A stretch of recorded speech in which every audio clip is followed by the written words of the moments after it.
Sir देखो, हम लोग स्टार्ट करने वाले हैं डिफिनिट इंटीग्रेशन। अभी तक हम लोग इंडिफिनिट इंटीग्रेशन में क्या देख रहे थे कि कोई भी इस तरह का फंक्शन हम लोगों को अगर दिया जाता है एफ एक्स टाइप का, जो यहाँ पर दिख रहा है, अगर इसका इंटीग्रेशन करते हैं तो इधर कुछ ना कुछ नया हम लोग के पास बन करके आता था, जिसको हम यहाँ पर suppose that capital F x ले लिए, ठीक है। उसके साथ में एक इंटीग्रेशन कांस्टेंट सी भी यूज करते थे, ठीक है। ये हमारा होता था इनडेफिनिट इंटीग्रेशन। इनडेफिनिट में कांस्टेंट आएगा ही आएगा, ठीक है। अब दूसरा चीज क्या होता है, जब डिफिनिट इंटीग्रेशन की बात करेंगे तो हम लोग यहाँ पर लिमिट्स यूज करेंगे। कैसे? फ्रॉम एक्स इक्वल टू ए से लेकर एक्स इक्वल टू बी तक, ठीक है। ध्यान रखना कि जो लिमिट है यूज करते हैं वो हमेशा लोअर टू अपर यूज किया जाता है। ये जो लिमिट है इसको हम लोग बोलते हैं लोअर लिमिट, ठीक है। और ये जो ऊपर वाला है इसको अपर लिमिट बोलेंगे, ठीक है। अब होता क्या है, एफ एक्स का जो इंटीग्रेशन हमारे पास कैपिटल एफ एक्स प्लस सी आता है, आएगा यही चीज, बस इसमें हम लोग करेंगे क्या, अपर लिमिट और लोअर लिमिट को सिर्फ यहाँ पर पुट करना है। तो पुट कैसे करते हैं? सबसे पहले अपर लिमिट को पुट किया जाएगा इसी में एक्स के जगह पर, देखो यहाँ पर एफ बी प्लस सी किए हुए हैं, और फिर बीच में एक माइनस का साइन देना है। देन लोअर लिमिट को यूज पुट करना है एक्स के जगह पर एफ ए प्लस सी। तो इसको अगर सॉल्व करें तो ये चीज f b minus f a हो जाता है। तो हम लोगों को इतना लंबा करने का जरूरत नहीं है, हम लोग डायरेक्ट इसको ऐसे भी लिख सकते हैं। जस्ट ऐसे देखना, अगर integration f x d x हमारे पास capital F x plus c आ रहा है, तो अगर इसमें लिमिट लगा दो x from a to b f x d x करें तो ये चीज कुछ इस तरह से लिखा जाएगा, एफ एक्स, फिर यहाँ से एक स्क्वायर ब्रैकेट देना, और ये बी हो गया, यहाँ पर ए रख देना। नेक्स्ट काम क्या रहेगा, सिंपल सा, पहले हम लोग अपर लिमिट डालेंगे, फिर बीच में माइनस, फिर उसके बाद लोअर लिमिट यूज करना है, बस ये हो गया वैल्यू, ठीक है। यहाँ पर हम लोगों को कुछ ना कुछ वैल्यू मिल जाएगा, ठीक है। अब जैसे देखो हम एक करके दिखाते हैं। सपोज दैट इंटीग्रेशन हमको करना है x square D x, from कहाँ से कहाँ तक, मान लो एक्स फ्रॉम 1 से लेकर 2 तक में हमको करना है, ठीक है। तो सबसे पहला काम क्या करेंगे, एक्स स्क्वायर का इंटीग्रेशन। तो एक्स स्क्वायर का इंटीग्रेशन क्या बनेगा, x to the power 3 upon 3, और फिर यहाँ पर हम लोगों को लिमिट यूज करना है 2, और ये 1 हो गया। तो फर्स्ट में क्या करेंगे हम लोग, अपर लिमिट को पुट करेंगे, 2 to the power 3 divided by 3 हो गया, फिर लोअर लिमिट को यूज करेंगे, 1/3 बन जाएगा ये, ठीक है। इस तरह से अब सिर्फ इसको सॉल्व करना रह गया, तो ये आ जाएगा 8/3 माइनस 1/3। तो सॉल्व करेंगे तो ये हम लोगों को कुछ 7/3 आ गया, ठीक है। तो इस तरह से हम लोग को डिफिनेट इंटीग्रेशन करना है। डिफिनेट के केस में होगा कि जनरल फॉर्मूला क्रिएट नहीं होगा, यहाँ पर हमारे पास कुछ वैल्यू आएगा, ठीक है।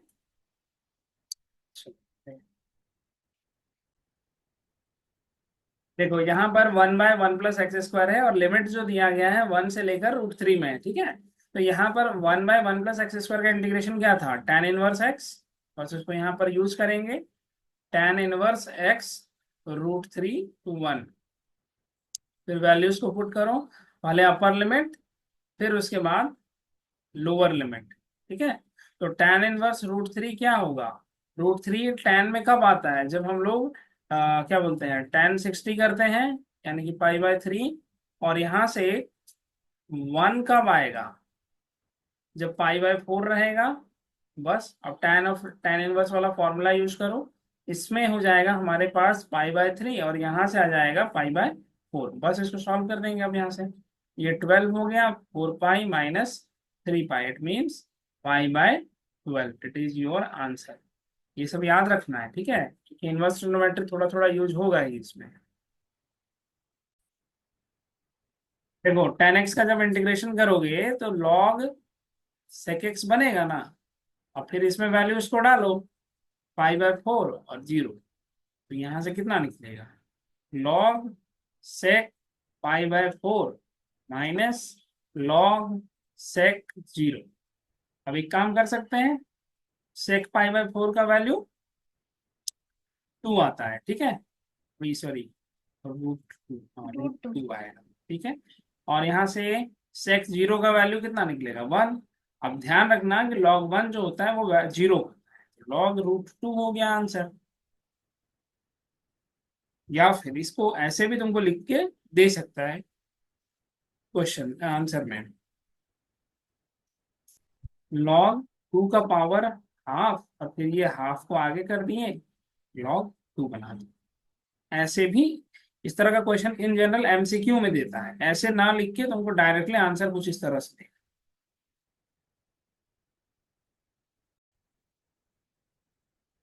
यहाँ पर हमारे पास क्या दिख रहा है, x² - 1 है ना, तो सबसे पहले अगर इसका इंटीग्रेशन करेंगे तो इसका फॉर्मेट कैसा दिख रहा है, इस फॉर्म में आएगा 1/2 × a की जगह पर 1 है तो रहने दो उसको, log mod of x - a/x + a था, ठीक है, प्लस ये सॉरी प्लस दिखाई दे रहे हैं हम लोग यहाँ पर। फिर यहाँ से क्या करना है, अब इसमें लिमिट्स हम लोग को डालना है 3 ये 2। फर्स्ट में अपर लिमिट इसमें पुट करो, log ऑफ मॉड 3 - a की जगह पर ध्यान रखना यहाँ 1 है ना, 3 - 1 3 + 1 हो गया, बीच में माइनस का साइन, 1/2 log 2 - 1 / 2 + 1, ठीक है। अब इसके आगे का सॉल्व करते हैं हम लोग। यहाँ से हमारे पास कितना बनेगा, 1/2 को मान लो दोनों जगह से कॉमन कर दिए, और log ऑफ 3 - 1 2 हो जाएगा, और यहाँ से 3 + 1 4 आ जाएगा, तो सीधे सीधे हाफ आ गया। फिर इसी तरह से यहाँ से log, यहाँ कितना आ जाएगा 2 - 1 1/3 हो गया, ठीक है। अब अगला काम एक कर सकते हो कि इसको यहाँ तो ऐसे छोड़ सकते हैं, अदरवाइज आगे भी सॉल्व हो गए, देखना किस तरह से, 1/2 log हाफ जो दिख रहा है इसका फॉर्मेट याद है, log m/n का log m minus log n होता है, तो यहाँ पर log 1 - log 2 बनेगा, एक पार्ट बीच में माइनस था।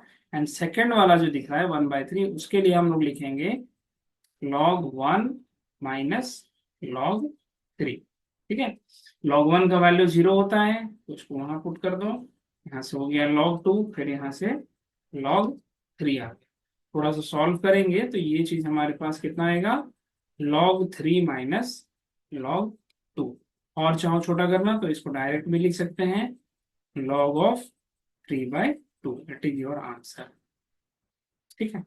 चाहो तो यहीं से भी छोटा कर सकते हो, उसमें उतना लंबा करने का जरूरत नहीं है, direct log m - log n दिख रहा है ना, यहीं से कर दो, 1/2 log ऑफ 1/2 / 1/3 कर दिए, तो सीधे सीधे हमारे पास आ जाएगा log ऑफ 3/2 आंसर, ठीक है, उतना लंबा करने का जरूरत भी नहीं पड़ेगा।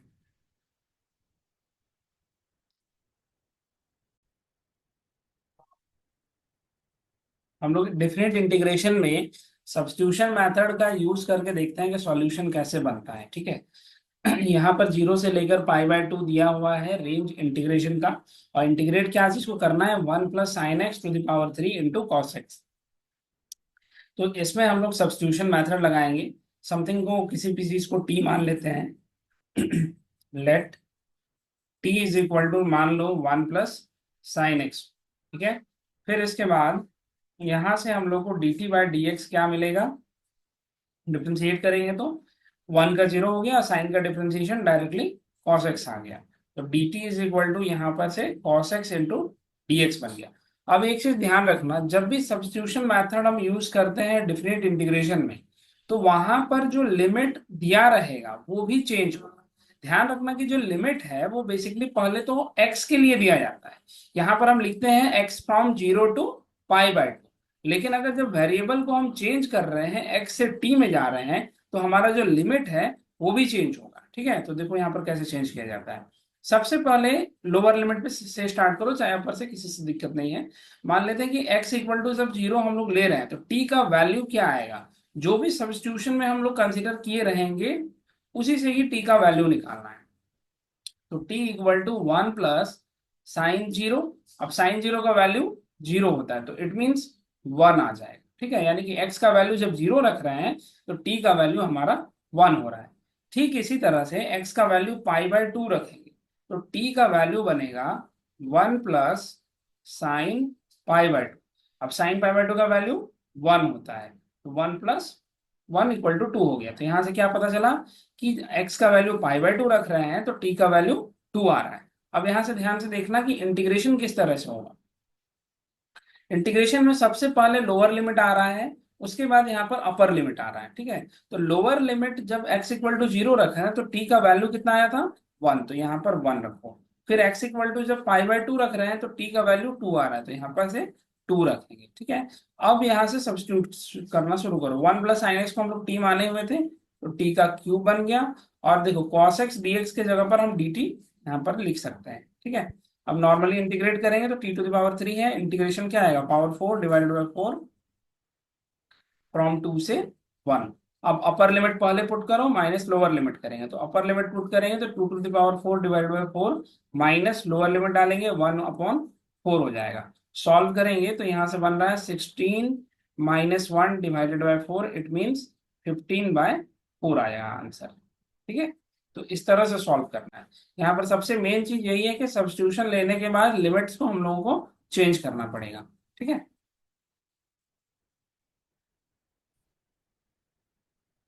देखो इस बार इंटीग्रेशन 0 से π/4 है, sine cube 2t into cos 2t dt दिया हुआ है, ठीक है। तो सबसे पहले यहाँ पर भी सब्स्टिट्यूशन मेथड ही लगाओगे। कैसे करना है, सब्स्टिट्यूट करने के लिए सबसे पहले देखो कि क्या चीज हम सब्स्टिट्यूशन में ले सकते हैं। यहाँ पर एक काम करो, साइन को लेके चलते हैं, ठीक है। तो यहाँ पर देखना कैसे बनेगा। लेट z=, साइन 2t ले लो, ठीक है। डिफ्रेंशिएट करेंगे t के रिस्पेक्ट में, dz/dt क्या आएगा, साइन का डिफ्रेंशिएशन cos 2t बन गया और 2t का फिर t 2 आ जाएगा, ठीक है। यहां से हम लोग लिख सकते हैं dz/2 this is equal to cos 2t dt, ठीक है। फिर अब क्या करना है, लिमिट्स को इंटरचेंज करना है। जब x का वैल्यू 0 कर रहे हैं तो z हमारे पास क्या आ रहा है, सॉरी z को x लिख रहे हैं, यहाँ t होगा ना। ध्यान रखना वेरिएबल हमारा इनिशियल वेरिएबल t है। t=जब 0 दिया गया है तो z का वैल्यू आएगा sine 2 into 0, it mean sine 0 का वैल्यू 0 हो जाएगा। फिर उसी तरह से t=π/4 इसमें पुट करेंगे तो z क्या बनेगा, साइन 2 इंटू π/4, तो क्या बन गया ये, साइन π/2, साइन π/2 का वैल्यू 1 आ गया, ठीक है। अब आगे देखो, यहाँ इतना काम हो गया। अब लिमिट्स को बस यहाँ पर लिख देंगे। तो देखो जब 0 यूज किए तो उस समय वैल्यू क्या मिला z का, 0, तो 0 ही रख देंगे यहाँ पर से। जब t=π/4 था तो उस केस में हम लोगों को 1 मिला है, तो यहाँ 1 कर देना। अब देखो साइन 2t को z माने हुए है ना, तो यहाँ पर बना सकते हो z का cube and cos 2t dt के जगह पर डायरेक्टली dz/2 का 1/2 बाहर हो गया। इंटीग्रेशन 0 से 1 में करेंगे इसका z³ dz का, तो यहाँ से इंटीग्रेट करो अब इसको 1/2 z⁴/4, लिमिट्स डालना है 0 से लेकर 1 तक में। अब पहले अपर लिमिट डालेंगे, अपर लिमिट पुट करो तो यहाँ से बन गया 1/4, लोअर लिमिट डालेंगे तो 0 आ जाएगा। फाइनल आंसर 1/8 हो रहा है, ठीक है। तो इस तरह से सॉल्व करना है। देखो इसमें वही काम करना है, t फिर से साइन थीटा कंसिडर कर लेना। थोड़ा सा ये अल्टर दिख रहा है लेकिन बनेगा बड़ा इजी तरीके से, ठीक है। देखो लेट t साइन थीटा ले लेना। सबसे पहले dt/d थीटा तैयार करो, तो क्या निकला, cos theta. dt what, cos theta d theta.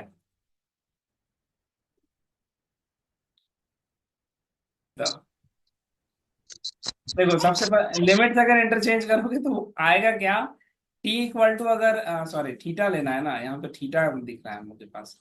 Theta का वैल्यू 0 कर रहे हैं तो t का वैल्यू साइन 0 आएगा और साइन 0 का वैल्यू 0 होगा।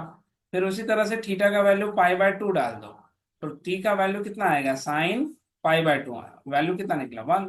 बस यहाँ से अब देखो लिमिट्स इंटरचेंज करेंगे 0 से लेकर 1 तक में, यहाँ √t। और फिर देखो यहाँ पर जो दिख रहा है इसी में क्या देखेंगे उसको ध्यान से देखना। cos⁵ है, cos⁴ theta into cos theta d theta, ठीक है। इसका जो वैल्यू है वो हमारे पास कितना बनेगा, dt। लेकिन प्रॉब्लम इसके साथ है कॉस टू द पावर 4 वाला में, तो उसको कैसे लिखोगे उसको ध्यान से देखना है। यहाँ पर इसको नीचे करते हैं थोड़ा। Cos to the power 4 theta को हम लिख सकते हैं cos square theta whole to the power 2, और फिर इसको साइन के फॉर्म में कन्वर्ट कर दो, 1 minus sine square theta power 2, काम खत्म। बस अब यहाँ पर हम इसको सीधे सीधे लिख देते हैं 1 माइनस टी स्क्वायर का होल स्क्वायर और इंटू डी टी। थोड़ा सा काम हम लोग का बढ़ गया, बस स्क्वायर रूट टी, इसको होल स्क्वायर को पूरा ओपन करो, 1 plus t to the power 4 minus 2 t square d T.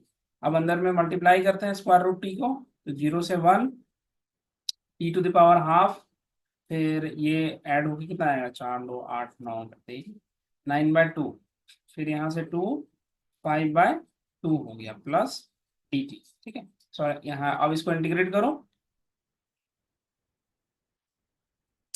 तो फर्स्ट वाला में मिलेगा t to the power 3/2 divided by 3/2 plus t to the power 11/2 divided by 11/2, फिर यहाँ पर टी छूट गया, यहाँ 2 लिख लिया, 2 into t to the power 7/2 7/2,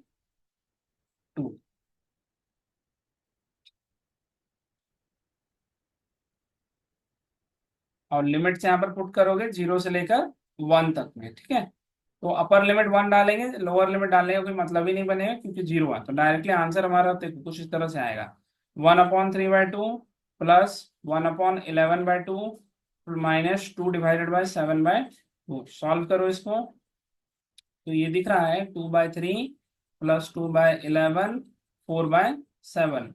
अब आगे का काम सबको पता है कि इसको सॉल्व करके आंसर निकालना है। ठीक है, तो ये काम हम ही कर देते हैं।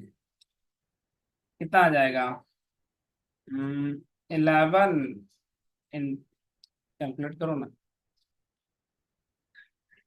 33 × 7,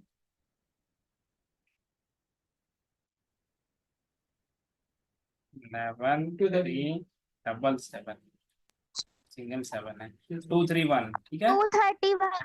ठीक 231। अब इसके बाद फिर से सॉल्व करते हैं, तो 2 इंटू कितना आएगा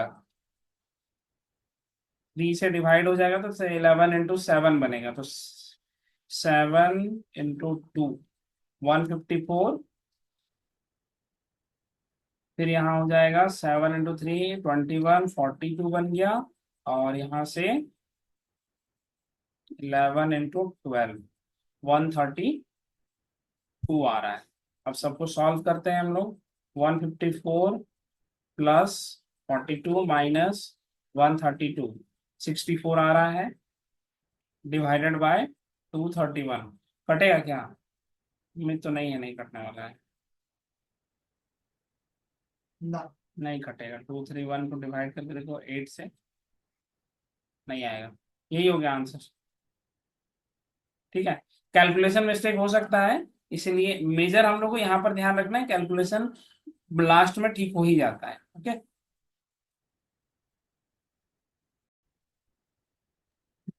देखो integration 0 to 1 tan inverse x upon 1 plus x square है। ठीक है, तो सब्स्टिट्यूशन में क्या लेना पड़ेगा, let t is equal to tan inverse x लेना। ठीक है, बिकॉज ऑफ इसका जैसे ही डिफरेंशिएशन करोगे तो अपने आप यहाँ पर से तुम लोगों को 1/1 प्लस एक्स स्क्वायर दिखेगा, dt by D x tan inverse का डिफरेंशिएशन 1/1 प्लस एक्स स्क्वायर। ठीक है, तो dt का वैल्यू कितना आ रहा है 1/1 plus x square into D x. अब लिमिट्स इंटरचेंज करना है, x का वैल्यू अगर 0 करेंगे तो t हमारे पास क्या आ रहा है tan इनवर्स 0, और tan इनवर्स 0 का वैल्यू क्या आएगा tan इनवर्स tan 0 लिख सकते हैं, तो 0 आएगा आंसर। वैसे ही x इक्वल टू 1 पुट करो तो t का वैल्यू tan इनवर्स 1 आ जाएगा। ठीक है, तो यहां से tan इनवर्स 1 के लिए tan π/4 लिख लेना, तो आंसर हमारा π/4 हो गया। अब इंटीग्रेट करेंगे 0 से लेकर π/4 में, तो यहां से हो जाएगा t, और 1/1 प्लस एक्स स्क्वायर के लिए dt बन जाएगा। अब इंटीग्रेट करो t²/2, लिमिट्स डाल देंगे 0 से π/4, तो आंसर बनेगा π² 4 16 16 2 32। ठीक है, तो इस तरह से आ जाएगा। इस केस में क्या होगा कि अगर हम t equal to x plus two लेते हैं तो dt बाय dx तो फिक्स है कि 1 होगा, तो dt is equal to dx हो गया। ठीक है, अब मेन काम क्या है, x को इवेलुएट करना, x निकालना पड़ेगा। इसमें से x इक्वल टू हम बना सकते हैं ना t माइनस टू करके। बस अब यहाँ से आगे का लिमिट निकालते हैं। देखो, अगर x का value suppose that zero use कर रहे हैं तो t हमारे पास कितना आएगा, zero plus two, it means two आ गया। और उसी तरह से x का वैल्यू अगर टू पुट करो तो t का value two plus two, it means four आ जाएगा। हो गया। अब इंटीग्रेशन करेंगे टू से लेकर फोर तक में, तो x का वैल्यू क्या आ रहा था हमारे पास, t माइनस टू और स्क्वायर रूट t बन गया, ये dt हो गया। अब अंदर इसको मल्टीप्लाई कर दो, तो टू से फोर बन गया, इसको अंदर मल्टीप्लाई करेंगे तो power three by two minus two t to the power half dt।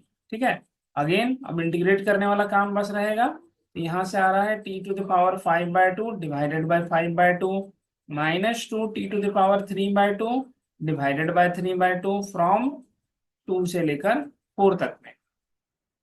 Solve करो अब इसको, two by five t to the power five by two, four by three t to the power three by two from four, two से लेकर four में। अब values को यहाँ पर सिर्फ पुट करना है। ठीक है, तो पुट करेंगे तो हम लोगों को आंसर यहाँ से मिल जाएगा।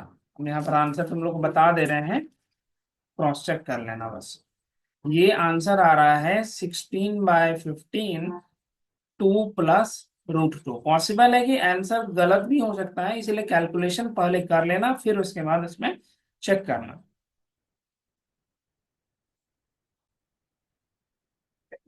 अब यहाँ पर क्या है कि इंटीग्रेशन बाय पार्ट्स के हेल्प से अगर सॉल्व करते हैं तो वहां पर हमको कैसे काम करना है।